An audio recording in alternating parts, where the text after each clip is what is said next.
Hello fellas, this is a video series where I go through the installation out-of-the-box experience and how beginner-friendly a distro is. At the end of the video, I'll say if it passes the check for being beginner-friendly. All of these will be installed on the virtual machine, so the experience across the series will be similar. In the previous episode we had a distribution known for being optimized, but it wasn't so beginner-friendly. In this episode we have a distro that's again based on Debian, suggested by Nuanced Critical Thinker. Thank you for this suggestion. On the website, we're greeted with how good pikaos is. Gaming out of the box, excellent performance, so it's quite a competitor to our previous distro and high compatibility. As we can see, this is another distro focused on performance and gaming. We see a couple of different versions, which are already basically different desktop environments. GNOME, KDE Plasma, Hyperland, and Neri, for all focused on handhelds like the Steam Deck and RG Ally. By the way, for the NVIDIA ISOs, you should only use them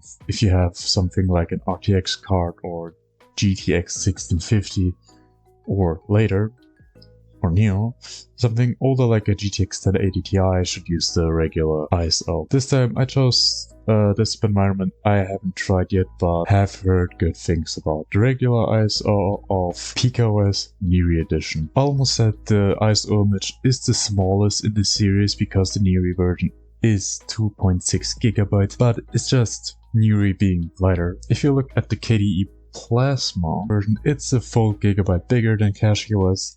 Set up once again with 4 cores, 4 GB of RAM, and 50 GB of storage space to simulate low-end laptops. At first I tried booting into Neri and had some weird moments, like a kernel panic, which is weird. So I tinkered with the VM and installed a new version, which resolved it, but it was ultra laggy and the screen resolution was huge, so I decided to use GNOME, which is 2.6 GB, still a bit smaller than CashOS. For some reason, Neri had graphical problems where the installer was just a dark gray box and the terminal a black box, like I couldn't see any text. The installer goes through the classical keyboard layout, language, time zone. Then you can either automatically partition the drive or do it manually.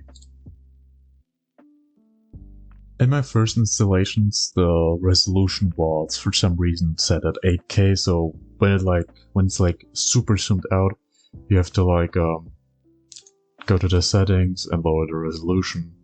In my case, it's not anymore like that, so that's good. While it installs, I have to say, the install is very beginner friendly and straightforward.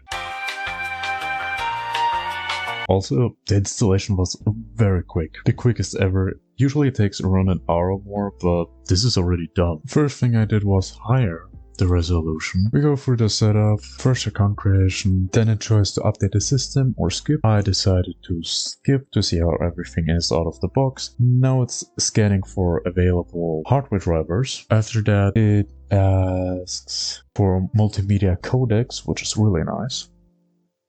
We see pikaos gaming meta package, which are interesting.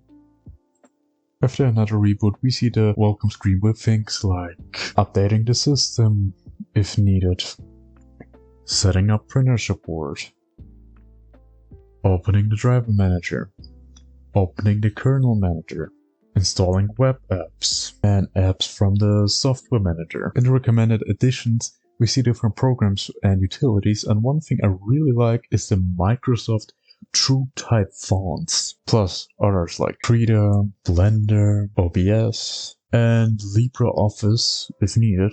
Also in the look and feel section, we can customize the GNOME session, looking at the software center to see what package manager they use. Above it, there's a button showing the amount of updates from apt and Flatpak, so it uses Flatpak, which is really good. pikaos has its own program to change the layout of GNOME. Certain GNOME extensions like Dash to Dock or Panel are pre-installed. Looks very solid when it comes to the out-of-the-box experience. Gets a pass. Well, you dear viewer might ask the big question, why is this one more beginner-friendly than the one before? The difference is that most Debian-based distributions have something called an LTS, or long-term support, while Arch-based ones, mostly, are on a rolling release. Since pikaos is based on Debian, This makes it better for beginners. I hope y'all enjoyed the video. See you in the next one. Bye.